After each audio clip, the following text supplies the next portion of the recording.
You have to be able to look at a situation and say, man, that really did hurt me. That really did mess me up. That knocked me off my game. That took me off course. I've been off track for a few years. I've been off track for 10 years. I've been off track since I was a child because of this thing this person did to me. Forgiveness says, I know what you did. I know what you deserve. I know what I think that you deserve, but God says you deserve better. Sometimes it comes down to a situation where the person passes and you don't get a chance to get the answer. What would I do right now? What would my life be right now? Would I be on his gravesite, on my knees, crying, begging, asking for answers? Sometimes people simply can't give you the answer that you need to move on. You have to. You are going to have to learn how to forgive. Forgiveness is an ongoing conversation because the truth is there are going to be some days that you wake up in the morning and you feel it again. There's going to be some things that remind you and you feel it again. There's going to be some instances that come up and you feel it again. And what did I say earlier? The enemy's goal is to knock you down long enough to get you to feel it so much that you can't get up, that you can't finish, that the mandate that is over your life cannot be accomplished because you're still feeling it, because you're still stuck where that person left you. Hello, and welcome to another video. All right, first things first, if you are really liking this wifey series, honey, this Spirit of a Wife series, go ahead and hit the thumbs up button for me, share this video, and go ahead and subscribe, okay?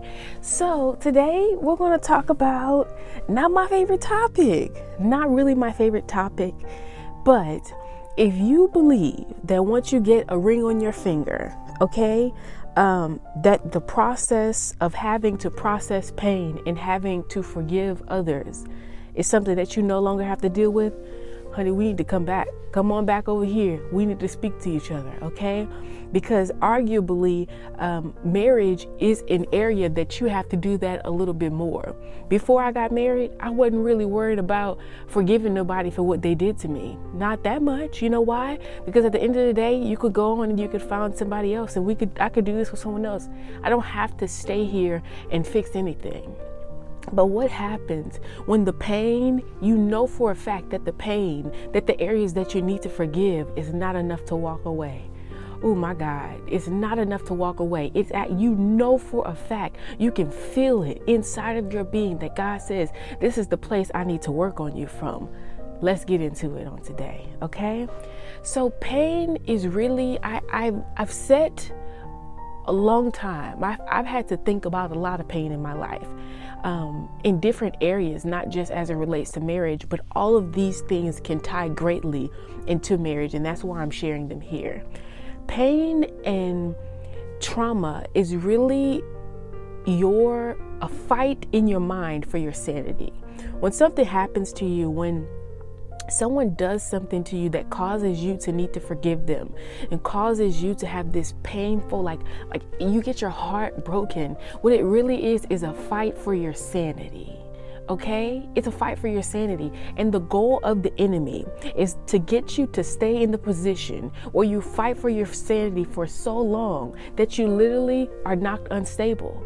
You're knocked unstable, and the reason that you got married, it no longer matters. The reason that you were placed on this earth, it no longer matters. He wants to knock you down and destabilize you long enough that the children don't matter. That this whole thing, the reason why we came together with this whole thing, it don't matter. That is his goal. That's his goal, okay? And today I'm just going to go into a few things that I think that you need to address head on so that his goal is not accomplished, okay? All right, let's get started. The first one is, I believe, to be the most important one. Now, I share with you guys the process that I had to go through when I was about to go through what I thought was a divorce. At this time, I had to go and get a job, and I was working at Amazon. And I had always heard the Bible scripture to take thoughts captive, like take thoughts into captivity, honey, but I never really had a thought come in my mind that I wasn't like actively trying to think of, you know what I mean? And I remember walking through the Gaylords, which you don't work at Amazon, you really don't know. There's these big boxes that they put boxes inside of.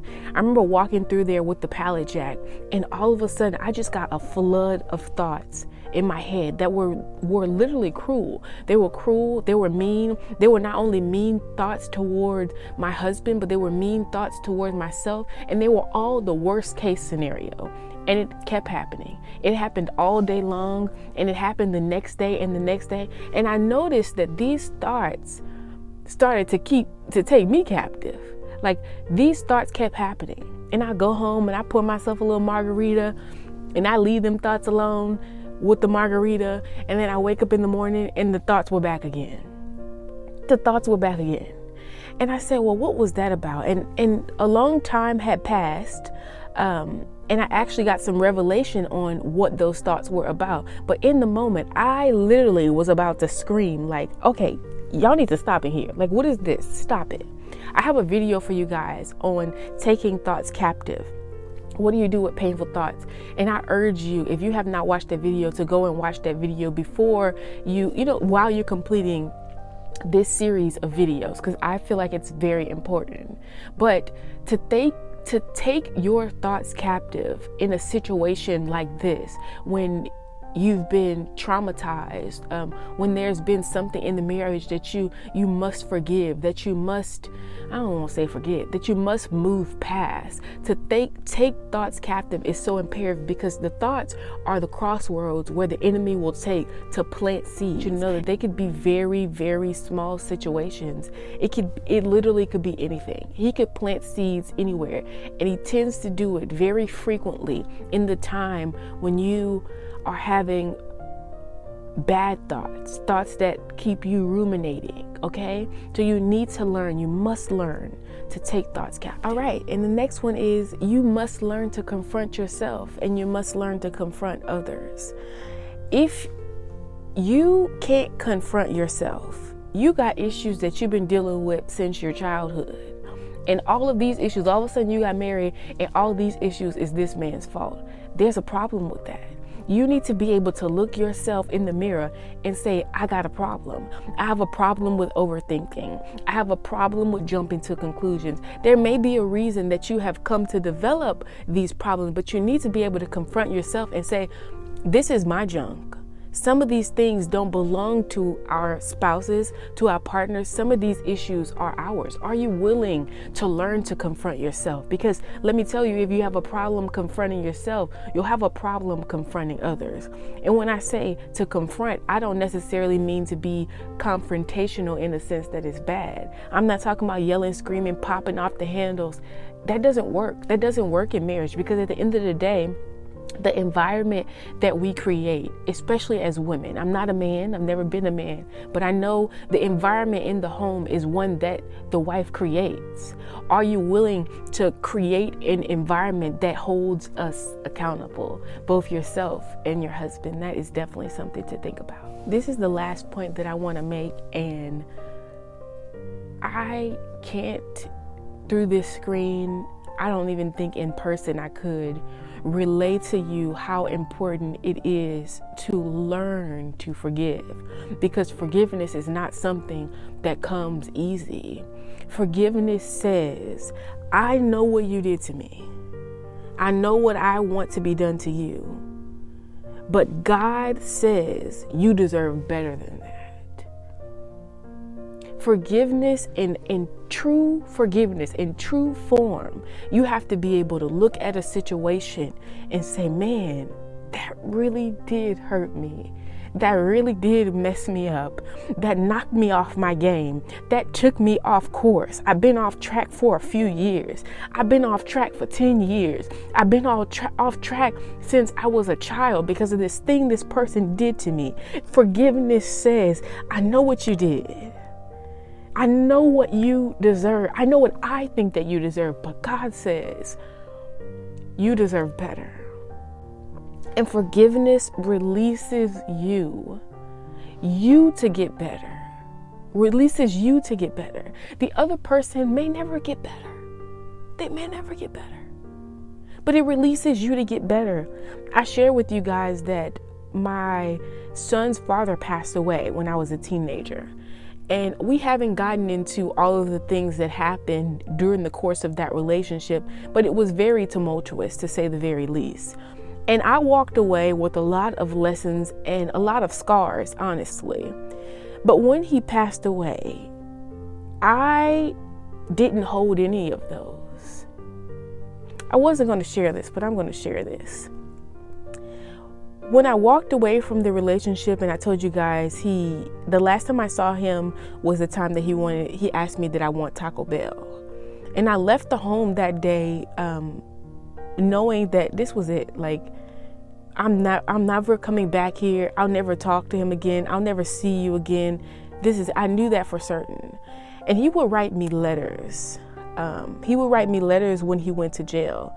And I was just in a place that I was so whole that I said, man, you couldn't treat me right while you were out and about, while I was out and about, while I wanted to make this thing work. I am not even going that. So the letters, I would go to his grandma's house and I would take the letters and I would throw the letters in the trash can. Like, I wouldn't even read them. I read none of them. He made me rings. He had stuff made for me. He did all of these things. And I was just like, I can't. I had forgiven him. And in forgiving him, I also had moved on. Even though I had to still confront the family, even though I had to still live with the knowledge that he was who he was to my son, I had forgiven him and moved on. And I remember when I found out that he passed away, everyone was like flooding text messages into my phone. Like, I literally had to get up and go to work. And I don't have social media on my phone. I never really did social media like that. So I got these flood of like emails and I'm like, what is going on? People were asking me if I was okay and just asking me all of these questions. And I was like, well, I am okay. Like, what do you mean? And I found out that he passed away. And I remember when I saw the pictures from the funeral, he had my name tattooed on his arm at the funeral. He didn't have this tattoo before. When I knew him, when I talked to him, he didn't have this tattoo. He had Tansy tattooed on his arm. And I looked at it, and any feeling that I felt towards him that was ill, it disappeared. It disappeared because I came into the awareness that we were both children, that he didn't know better. Even if we weren't children, even if I wanted him to give me better, even if I knew that I deserved better, he simply couldn't give it to me.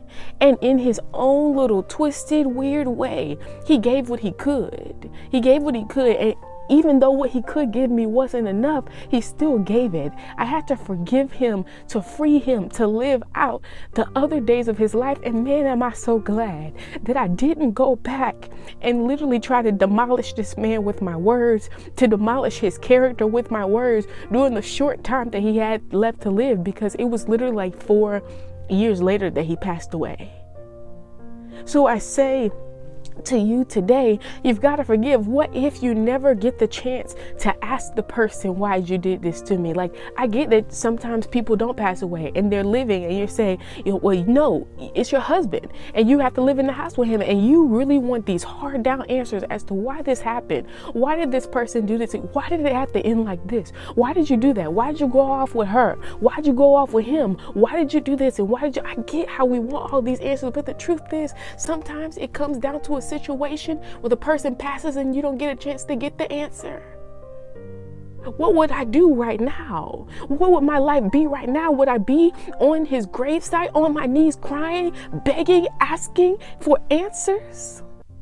Sometimes people simply can't give you the answer that you need to move on. You are going to have to learn how to forgive. And people don't like that. People say, well, that's all that God stuff. All that God stuff is forgiveness. Yeah, yes, all that God stuff is forgiveness. But more than that, forgiveness is the key to free you to move on into your next.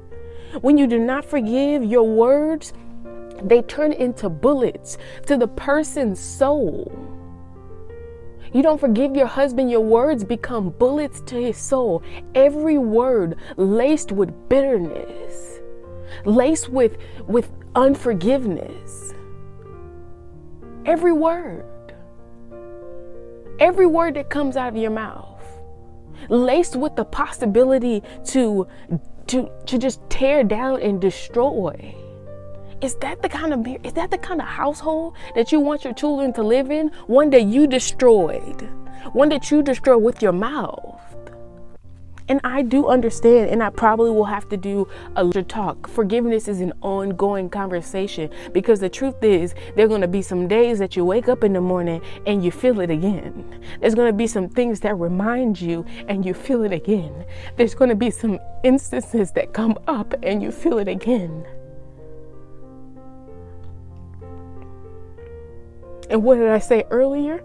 The enemy's goal is to knock you down long enough to get you to feel it so much that you can't get up, that you can't finish, that the mandate that is over your life cannot be accomplished because you're still feeling it, because you're still stuck where that person left you.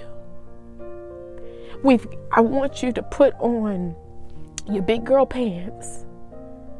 I want you to put on your big girl pants and say, if I never ever get an answer. See, closure is the devil. The desire to have closure from a situation is the devil, because the truth is, the only one that can close a door is God. And if God has closed the door by way of diminishing of a relationship, by way of diminishing of a marriage, by way of letting something to happen that you just couldn't fathom should have ever happened to you, if God has allowed it in, you better believe that it is to grow you. Are you going to allow it to keep you down long enough that it destroys you? Or are you going to get back up slowly? And if getting back up slowly is you laying down flat on your face and then slowly getting up to your knees and then slowly getting up off of your knees and standing up tall, and man, if I fall again, if I wake up in the morning and I remember it again, I will do it again. I'll start down and I'll get on my knees and I'll get up again. And trust me, if you've ever done that enough times, you're going to get strong enough to where you can stand up enough where this stuff doesn't matter. So then when my boss offends me, I'm good. So then when my children do stuff that offends me, I'm good. I can forgive. I'm not walking around like a loose cannon because I have forgiveness and bitterness trapped up in my body so much that none of my words mean anything. I can't ever speak from the heart because my heart is cold. My heart's like ice. None of my words are flowing from my heart because it's like ice. It's closed. It's like a rock. It's shut down. Woman, you can't build I know men can do it sometimes, okay? Men can walk around sometimes and they can do it. But that's not the way that we were wired.